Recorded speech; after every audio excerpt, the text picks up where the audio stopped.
یہ ان کا خاندان وہاں آباد ہو گیا تھا۔ مولانا حسین احمد مدنی جو ان کے والد صاحب ہیں مولانا ارشد مدنی کے، یہ مولانا ارشد مدنی کے والد صاحب اس وقت ایک مولانا اسعد مدنی، مولانا ارشد مدنی، یہ تمام اتنا چھوٹے چھوٹے بچے ہوتے ہیں۔ مدینہ پہنچنے کے بعد واپس وہاں خواب آتے ہیں۔ اللہ کے نبی فرماتے ہیں کہ آپ میرے پاس تشریف لائیے، میں آپ کو سمجھاتا ہوں۔ یہ خواب مسلسل 3 دن مولانا خلیل احمد صاحب سے ذکر کیا کہ حضرت یہ کیا خواب ہے؟ تو مولانا حسین احمد مدنی رحمۃ اللہ علیہ، ان کے بھائی کی بڑی پہچان ہوتی ہے اور آج بھی ان کا خاندان وہاں آباد ہے۔ انہوں نے جن کے پاس اس کی چابی رہتی ہے ان سے بات کی اس زمانے میں 1926 میں، اور بات کر کے کہا کہ ان کو اللہ کے نبی قریب بلا رہے ہیں۔ چنانچہ وہ جو ان سے بات ہوئی، بات ہونے کے بعد کہا کہ رات کو آپ کے لیے یہ جالی کا دروازہ کھول دیا جائے گا۔ جہاں اللہ کے نبی کی قبر ہے وہاں جو دیوار ہے وہ دیوار تو شیشے سے بنا دی گئی ہے، نور الدین زنگی رحمۃ اللہ علیہ نے، وہاں قیامت تک کوئی داخل نہیں ہو سکتا۔ تو وہ دیوار اور جالی کے درمیان آپ کو 3 رات رہنے کا موقع دیا گیا۔ آپ 3 رات رہے اور آپ کو اللہ کے نبی کی طرف سے پوری تفصیل، پوری ترتیب سمجھا دی گئی دعوت کی، اور آپ شرح صدر کے ساتھ ہندوستان جو ہجرت کی نیت سے گئے تھے 1926 کے نوبت تشریف لانے کے بعد اب علماء فرماتے ہیں ان کو جو بات کہی گئی تھی کہ سب سے پہلے یہ تبلیغ عوام میں شروع کی جائے اور علماء میں نہ شروع کی جائے ورنہ علماء مخالف ہو جائیں گے۔ آنے کے بعد انہوں نے عوام میں جو میواتی لوگ تھے وہاں سے گزرتے تھے ان کو کہتے تھے کہ آپ کو کتنا آنا ملتا ہے؟ کہا مجھے 2 آنا 3 آنا ملتا ہے۔ ان کو دے دیتے تھے اور ان کو نماز سکھاتے تھے، طہارت سکھاتے تھے، وضو سکھاتے تھے۔ میواتی گھر پہ جاتے تھے کہتے تھے آج تو بہت اچھا کام ملا، اٹھک بیٹھک ہوئی اور 2 آنے مل گئے، اور دوسرے کو لے کے آتے تھے۔ چند دنوں کے اندر سب میواتی آنے لگے۔ مولانا کانڈلا کے اندر اپنے موجود گھر، 1 گھر 2 گھر 3 گھر، اپنی جائیداد پراپرٹی کو بیچنے لگے۔ امت کے خاطر بیچ کر میواتیوں میں دین آتا گیا، اور 1926 میں کام شروع ہوا۔ 1936 کے اندر پہلی ایک جماعت بنی، 10 سال کی محنت کے بعد جماعت گئی اور 3 دن کے بعد آ گئی۔ میواتی سے پوچھا مولانا الیاس صاحب رحمۃ اللہ علیہ کیا ہوا؟ کہا کہ ہم نے حقہ پیا اور ہم نے میٹھے چاول کھائے اور یہ کر کے ہم لوگ آ گئے۔ تو مولانا الیاس صاحب خوش ہوئے، کہا کہ اب کام بڑھے گا۔ اللہ تعالیٰ کی طرف سے پورا الہام ہو چکا تھا یہ کام کہاں کہاں تک جانے والا ہے، کون کرنے والا ہے۔ اور آپ جب ان کے سامنے 2 آدمی ہوتے تھے، اس زمانے کے جو آدمی ان کے ساتھ موجود تھے ان میں سے ایک آدمی ابھی تک زندہ ہے، حافظ ایوب سورتی پاکستان میں موجود ہے، باقی تمام کا انتقال ہو گیا۔ مولانا حاجی عبد الوہاب صاحب رحمۃ اللہ علیہ کے سوانے میں لکھا ہے، حاجی صاحب دلی میں کام کیا کرتے تھے۔ حاجی صاحب فرماتے تھے ہم چند آدمی سامنے بیٹھتے تھے تو وہ فرماتے تھے کہ بولو کہاں کی نیت کرتے ہو؟ ہم کہتے ہیں کہ ہم تو نماز سیکھنے آئے۔ کہا کہ نہیں، امریکہ کی نیت کرو، دنیا کے آخری کونے کی نیت کرو۔ اس طرح مولانا دین محمد صاحب رحمۃ میاں جی دین محمد جو ابھی انتقال ہوا، جب وہ ایک مرتبہ بات کر رہے تھے، آپ پیچھے سے آئے، کہا کہ کیا بات کر رہے ہو، کس کے سامنے بات کر رہے ہو؟ کہا یہ 12 آدمی بیٹھے ان کے سامنے بات کر رہا ہوں۔ کہا یہ 12 نہیں ہے، پوری دنیا کی نیت کرو کہ پوری دنیا کو میں دین سنا رہا ہوں۔ اور اس زمانے میں ہوائی جہاز نئے نئے شروع ہوئے تھے تو اوپر سے ہوائی جہاز جاتے تھے تو میواتی زبان میں اس کو اورن کٹھولا بولتے تھے۔ مولانا فرماتے تھے میواتیوں کو کہ میواتی تم لوگ اس پہ اورن کٹھولوں میں جاؤ گے اور دنیا کے آخری کونوں میں تبلیغ کرو گے۔ خیر میواتی کہتے تھے کہ ہم تو کبھی ہم نے ہوائی جہاز نہیں دیکھا، امریکہ کا نام نہیں سنا، ہم تو سمجھتے تھے کہ دلی کے بازو میں ایک شہر ہوگا امریکہ، وہاں جانا ہوگا، لیکن جب اللہ ان کو لے گیا۔ خیر وہ تبلیغی جماعت چلتی رہی۔ 1944 کے اندر مولانا کا ایک ہی بیٹا تھا جن کا نام تھا مولانا یوسف صاحب رحمۃ اللہ علیہ، اور مولانا یوسف صاحب رحمۃ اللہ علیہ کو 21 سال کی عمر میں اللہ نے وہ علم دیا تھا کہ دنیا آج بھی ان کے عرب علماء آج بھی کہتے ہیں کہ اس جیسا علم کا پہاڑ پیدا نہیں ہوا۔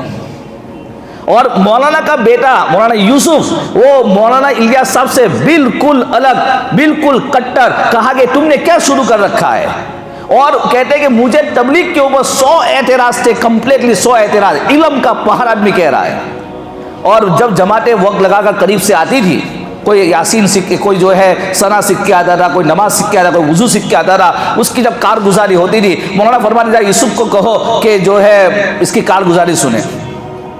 مولانا سعید خان مکی رحمتہ علیہ جو مکہ کے امیر رہے ہیں، وہ فرماتے ہیں کہ جب مولانا الیاس صاحب کے مولانا یوسف کے پاس جاتے تھے تو وہ ہمیشہ کھانا، نماز اور کتابیں لکھنا، دو کام میں ہمارے جو ہم لوگ جو عالم بنتے ہیں، جو کتابیں پڑھتے ہیں، اس کے ایک مشکل ترین کتاب ہے طحاوی شریف، اس کی گائیڈ جس کو ہم شرح بولتے ہیں ہماری زبان میں، انگلش میں گائیڈ بولتے ہیں، انہوں نے سب سے مشکل ترین کتاب کی گائیڈ لکھی ہے، اتنا علم تھا۔ تو وہ جب آتے تھے کہتے تھے بھائی یہ لوگ آئے ہیں، کہا بڈھے نے میرے پاس بھیجا ہے جماعت کی کارگزاری سنانے کے لیے، بڈھے کو بولو کہ تیرا کام کیا ہے، یعنی آخری وقت ان کو اعتراض۔ 27 سال کی عمر تھی مولانا یوسف صاحب رحمۃ اللہ علیہ کی، 27 سال کی عمر تھی، مولانا الیاس صاحب کا رحمۃ اللہ علیہ کا آخری وقت آ گیا، کہا کہ بیٹے کو بلاؤ، بیٹے کو بلایا، کہا کہ بیٹا آج آخری مرتبہ سینے سے مل لے، بیٹے کو سینے سے ملایا۔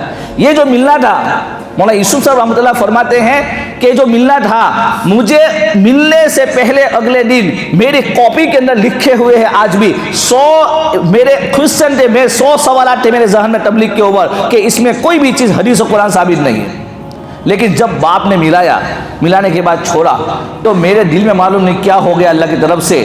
تو مولانا الیاس صاحب رحمۃ اللہ علیہ نے تبلیغ کا کام اجمالاً چھوڑا تھا، یعنی اس کو اتنی وضاحت کے ساتھ نہیں بیان کیا تھا۔ مولانا یوسف رحمۃ اللہ علیہ کو اللہ نے بہت چھوٹی عمر دی، 49 کے ایج میں انتقال ہوا، لیکن انہوں نے تبلیغ کو ایسا کھولا کہ مولانا ابو الحسن ندوی رحمۃ اللہ جیسا اور مولانا منظور نعمانی رحمۃ اللہ جیسا علم کا پہر آدمی کہتے تھے کہ جب وہ بات کرتا تھا 18 گھنٹے تبلیغ کی ایسی بات کرتا تھا جو ہم نے آج تک نہیں سنی۔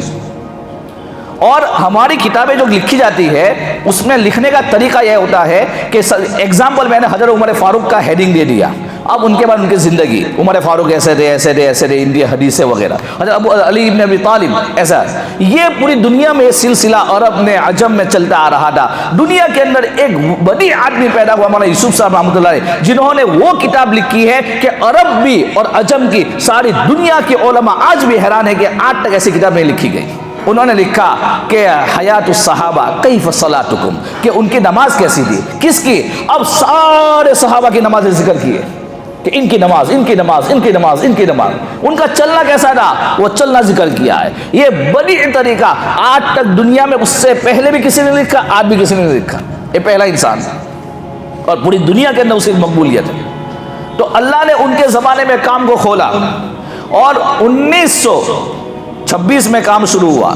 1926 کے اندر 1915 کے اندر اسرائیل کو بنانے کی پوری دنیا کے اندر محنت شروع ہوئی، اور اسرائیل کو بنانے کی پلاننگ شروع ہوئی 1926 کے اندر۔ جس دن تبلیغ کی بنیاد رکھی گئی دنیا کے اندر، اسی دن اسرائیل کی بنیاد بھی رکھی گئی، اور اس کے چند سال پہلے جو جمعیت کی بنیاد رکھی گئی اسی دن RSS کی بنیاد بھی رکھی گئی۔ دنیا کا نظام ہے، میں نظام سمجھانا چاہ رہا ہوں۔ 1926 کے اندر اللہ نے اشارہ دے دیا کہ جس اسرائیل کی بنیاد رکھی گئی ہے اس اسرائیل کی انتہا، اس اسرائیل کا سرا دجال ہے، اور جس تبلیغ کی بنیاد رکھی گئی ہے، دیکھو ایک ہے تبلیغ کا کام اور ایک ہے تبلیغ میں لگنے والا۔ بعض ذہن ابھی جا رہا ہوگا مفتی صاحب نے تبلیغ کی تعریف کرے، میں تبلیغ کا کام کی تعریف کر رہا ہوں، تبلیغ میں لگے ہوئے کرمینل کی تعریف نہیں کر رہا ہوں۔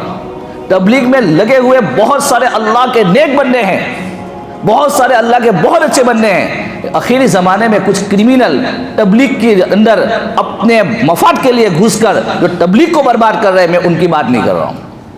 تبلیغ ایک ہمارا DNA ہے، تبلیغ کو کوئی برا نہیں بول سکتا، اور تبلیغ کی خیر القرون 3 زمانے اللہ کے نبی نے بتایا، اس زمانے کے بعد آج تک اس سے بہتر اتنا بڑا نیٹ ورک والا کام دنیا میں وجود میں نہیں آیا، لیکن اس میں لگنے والا برا ہو سکتا ہے، اس میں لگنے والا شرابی بھی ہے جس نے ایسی توبہ کی کہ اس کی توبہ تقسیم کر دی جائے، سب کی مغفرت ہو جائے، اور اس میں لگنے والا لوگوں کا پیسہ کھانے والا اور لوگوں کو دھوکہ دینے والا بھی ہے کہ اگر اس کے پاس سے گزر ہو جائے تو ہماری نیندیں حرام ہو جائے، ایسے بھی ہے اس میں۔ میں تبلیغ کی بات کر رہا ہوں، تبلیغ والوں کی بات نہیں کر رہا ہوں، دھیان سے سنیے۔ کیا ہوا 1926 میں اس کی بنیاد بھی رکھی گئی، 1926 میں اس کی بنیاد بھی رکھی گئی۔ اس کا سیرا دجال ہے، اس کا سیرا امام مہدی ہے۔ کیسے؟ میں بتا رہا ہوں۔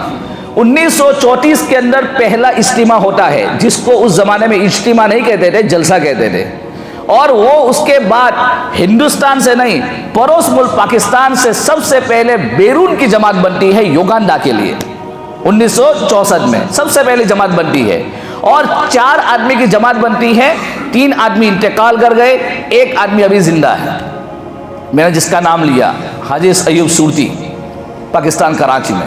یہ 4 آدمی کی جماعت یوگنڈا دنیا کے سب سے غریب دیش میں جاتی ہے۔ اس دیش کے اندر بلکہ پاکستان اور انڈیا کے اندر بھی بہت سارے علاقوں میں تبلیغ کوئی نہیں جانتا تھا۔ مہاراشٹر کے اندر تبلیغ 1980 کے اندر آتی ہے، کرناٹکا کے اندر تبلیغ 1982 کے اندر آتی ہے، تو یہ تبلیغ ہندوستان میں کئی سالوں کے بعد آئی ہے۔ تو اس زمانے میں دوسری کنٹریوں کے اندر کوئی تبلیغ کو نہیں جانتا تھا، چنانچہ وہاں 1 ارب شیخ تھے، بہت بڑے اللہ والے تھے، اور وہ اپنے خانقاہ کے اندر مریدین کے ساتھ مراقبے کے اندر بیٹھے ہوئے تھے، جو مراقبہ تقریباً 1 گھنٹے کا ہوتا ہے، اور جس میں دل کی دھڑکنوں کے اندر اللہ کی آواز سنی جاتی ہے۔ وہ اندر بیٹھے ہوئے ہیں، 4 آدمی پاکستان سے نکلتے ہیں، یوگنڈا پہنچتے ہیں، تبلیغ کی تعبیر کسی کو معلوم نہیں ہوتی ہے۔ کوئی کہتا ہے کہ تبلیغ کا کام کا پہلا مطلب یہ ہوتا ہے کہ جس بستی میں جاؤ وہاں پہلے علماء سے ملو۔ چنانچہ علماء کی تلاش میں نکلتے ہیں، لوگ کہتے ہیں کہ یہاں بہت بڑے شیخ ہیں، بہت بڑے اللہ والے، آپ ان سے مل لیجئے۔ چنانچہ شیخ کو معلوم نہیں پاکستان کیا ہے، شیخ کو معلوم نہیں مولانا الیاس کون ہے، شیخ کو معلوم نہیں تبلیغ کیا ہے۔ یہاں 4 آدمی پہنچتے ہیں، جب دروازے پر پہنچتے ہیں، شیخ نگاہ اٹھا کر دیکھتے ہیں، شیخ کی زبان سے جو پہلا جملہ نکلتا ہے وہ جملہ یہ نکلتا ہے، مرحبا بجیش الامام المہدی، کہ میں ویلکم کرتا ہوں امام مہدی کے لشکر کا۔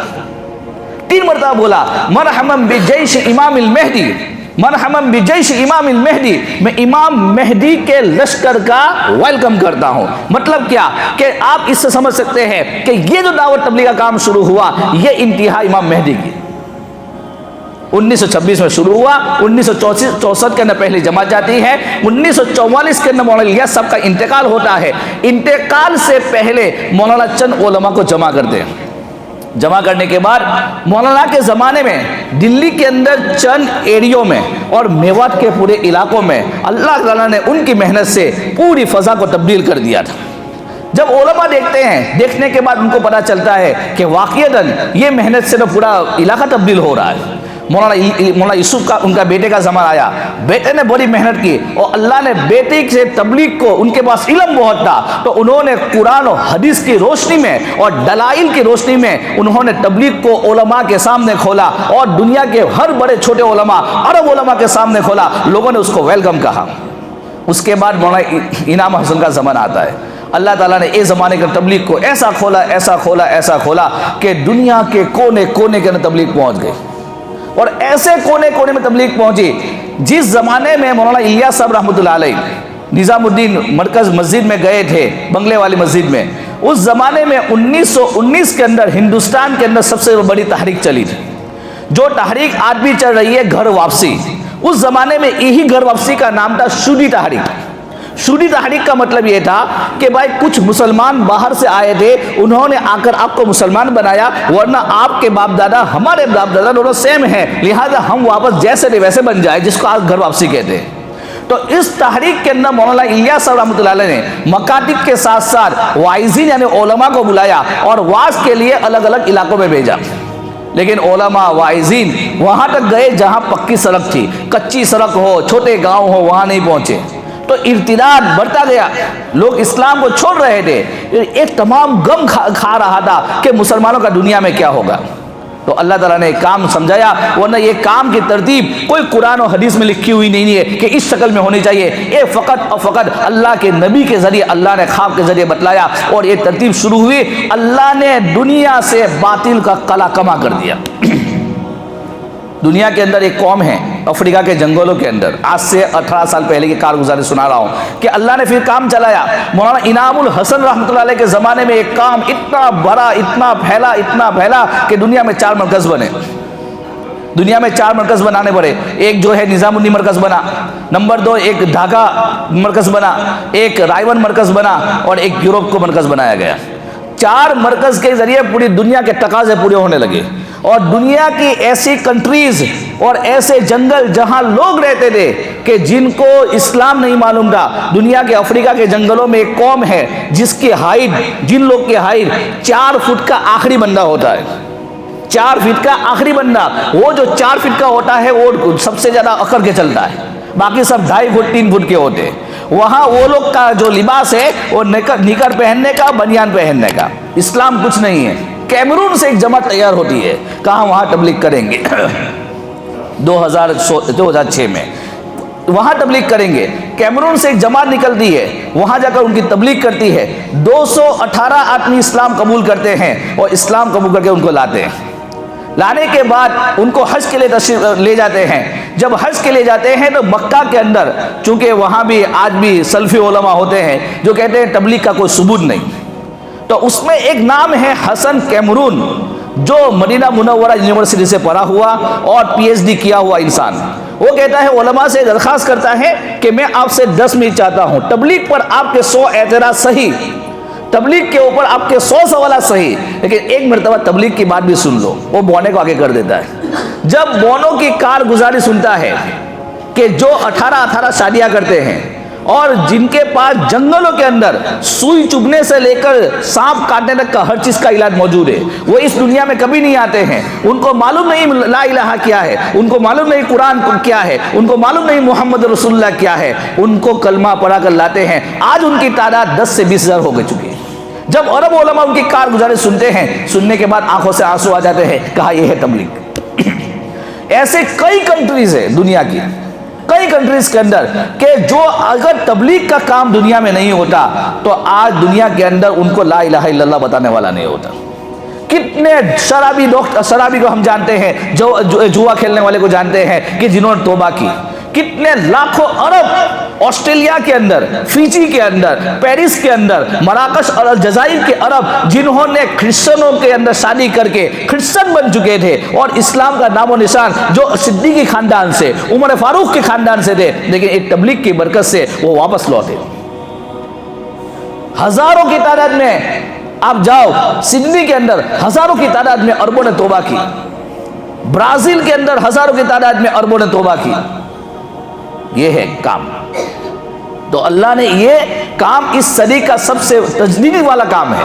اس صدی کو ایمان کے اوپر, ایمان کو باقی رکھنے والا, ایمان کی محنت کو باقی رکھنے والا کام ہے. اب رہی بات یہ کہ بھائی یہ تبلیغ میں لگنے والا فلاں انسان یہ ہے, دیکھیے وہ ہوتا ہے مدارس کے اندر, ہمارے مدرسوں کے اندر بہت سارے ایسے بہت اچھے علماء پیدا ہوئے, لیکن بہت سارے ایسے ہیں کہ کرمنل بھی بنے. خانقاہوں کے اندر بہت سارے لوگ بہت اچھے اپنی اصلاح کی, بہت سارے خانقاہوں کا لیبل لگا کر لوگوں کو لوٹنے والے بنے.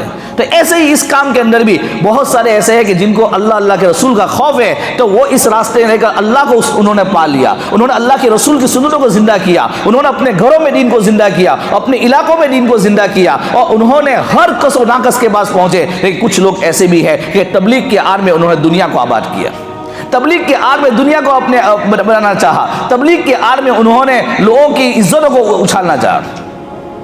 لیکن آخری زمانے میں, اس زمانے میں وہی حال ہو کہ زیادہ تر ایسے لوگ کی تبلیغ میں تعداد جمع ہو گئی ہے کہ جن کی پبلک کے جیب پر اور مولویوں کے ایپ پر ان کی نظر ہوتی ہے, پبلک کے جیب پر اور مولویوں کے ایپ پر ان کی نظر ہوتی ہے. حالانکہ تبلیغ کا کام خالص اللہ سے ملاقات کا کام, اللہ سے رونے کا کام, اللہ سے لینے کا کام, اللہ سے اللہ کی مخلوق کو جوڑنے کا کام, اللہ کے رسول کی محبت ڈالنے کا کام تھا. یہ کام کیا نکلا؟ فلاں مولوی ایسا, فلاں ایسا, فلاں ایسا, خود کے ہزاروں ایپ, ہزاروں کروڑوں قرضوں میں ڈوبا ہوا, ہزاروں اس کے ایپ موجود ہے, سب کو معلوم ہے, لیکن وہ دوسروں کے ایپ بیان کر رہا ہے. علماء فرماتے ہیں جس کی دوسروں کی نظر پر ایپ پڑنا شروع ہو گئی, پہلا عذاب ہے اللہ کی طرف سے, اللہ اس کو کبھی اپنی اصلاح کی توفیق نہیں دے گا, اللہ اس کو کبھی اصلاح کی توفیق نہیں دے گا. یہ میں مولانا طارق جمیل کی پناما کی بات کر رہا ہوں. انہوں نے پناما کے بیان میں کہا ہے کہ ہماری تبلیغی جماعت میں جب سے ایسے ساتھی آنے لگے جو دوسروں کی عیوب پر نظر کرنے لگے, اللہ نے نہ ان کی اصلاح کی نہ پبلک کی اصلاح کی. ان کی وجہ سے مسجدیں ٹوٹ گئی. حالانکہ اس کام سے آج ہم جو یہاں بیٹھے ہیں تبلیغ کی برکت سے بیٹھے ہیں.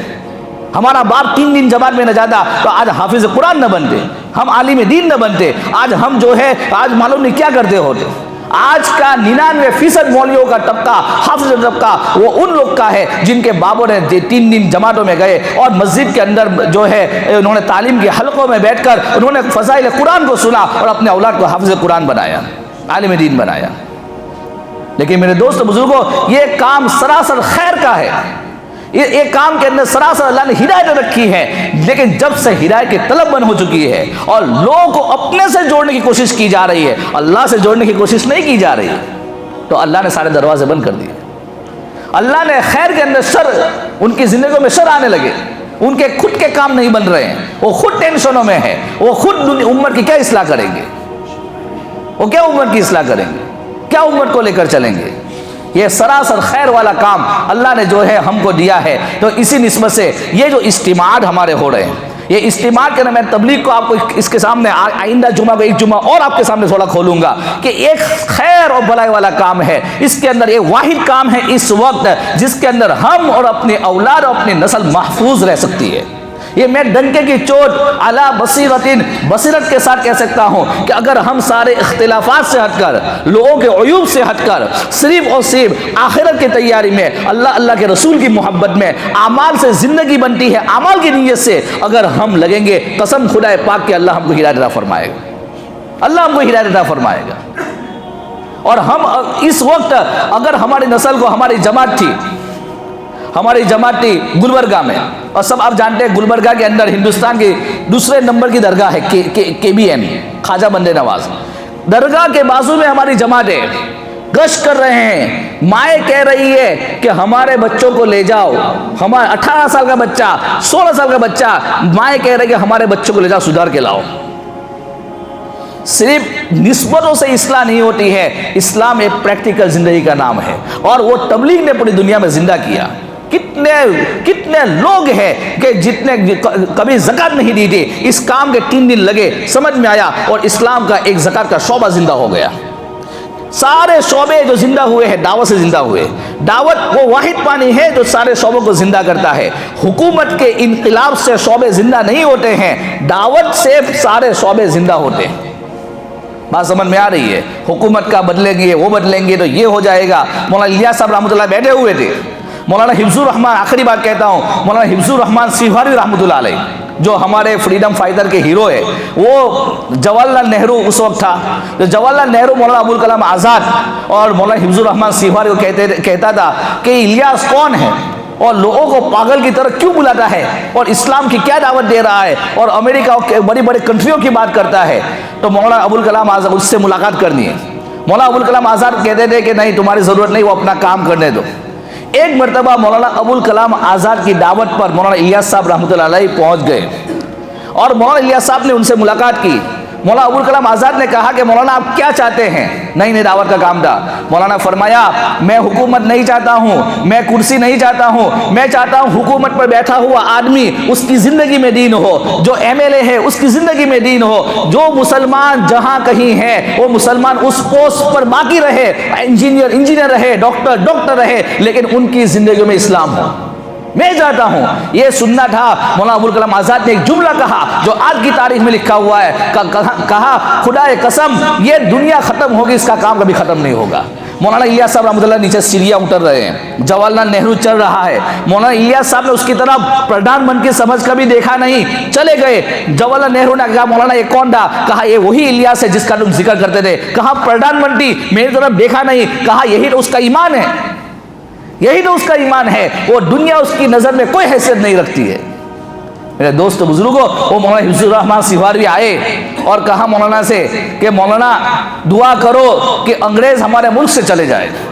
مولانا نے کوئی ایسا چہرہ کر لیا، مولانا کہا مولانا دعا کرو انگریز ہمارے ملک سے چلے جائے۔ مولانا ادھر چہرہ کیا، جب تیسری مرتبہ بولا مولانا کہا کیا انگریز کے جانے کے بعد تمہارے پاس ایسے مسلمان موجود ہیں جو اس ملک کو چلا سکے؟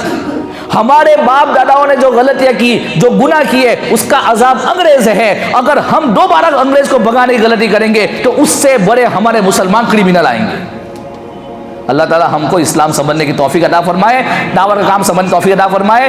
ہمارا اجتماع ہے 11-12، وہ اجتماع آئندہ سنیچر اتوار کو اجتماع کے اندر پہنچے، تبلیغ والوں کو جو لگے ہوئے ہیں، جو ان کی برائیاں دیکھ کر نہ جائے، اور وہ ان کی برائیاں ان کو مبارک، اللہ ہم دعا کرتے ہیں اللہ ان کی اصلاح فرمائے، بولو آمین۔ بس ہم کو اپنی اصلاح کے نیت سے جانا ہے، اپنی فکر سے جانا ہے، اپنی نسل کے لیے جانا ہے کہ اس کام کا ذرا سا پانی کا ٹنکا بھی انشاءاللہ قطرہ بھی ہم کو مل گیا، انشاءاللہ اس کی برکت سے اللہ ہماری نسلوں کو بخش دے گا اور اللہ ہمیں نواز دے گا۔ وآخر دعوانا الحمدللہ رب العالمین۔